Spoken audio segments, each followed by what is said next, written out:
Hi, Mark Beatty with my next video to help your organisation be more creative and more innovative, and today it's about diversity and inclusion. What are those?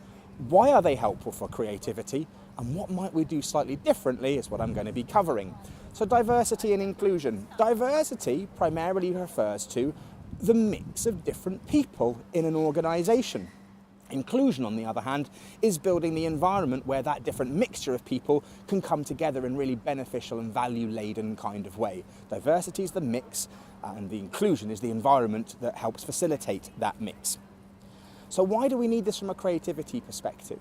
Now, the creative process, certainly very much so at the individual level, all involves making connections, mashing up different kinds of ideas. And when we're different, we have different knowledge and skills and experiences. The way that we approach a problem or an opportunity is we start to mash up our ideas and our knowledge. And if we're different, we think differently. That's just going to help an organisation have more perspectives, different viewpoints, and a richer collection of really good ideas that can help us do things. Now, what could we do a little bit differently? Now, I'm a bit of a Star Wars fan myself, and Admiral Ackbar in Star Wars, in particular in Return of the Jedi, said, "It's a trap!" And in fact, there's a real trap when it comes to understanding diversity and inclusion, and that's taking a too superficial view about what diversity actually entails. The trap answer is, let's just mix people up on the basis of the fact that they might look a bit different. That on the surface there appear to be some differences. Maybe they wear different clothes, maybe they have a different skin colour. And I have to be very careful here, I'm a bit pale, male and stale when I start talking about this stuff. But maybe our sort of surface level is we just look for visual characteristics that make us different, and we assume that that will help us think and work differently. Don't do that. That's the simplistic model.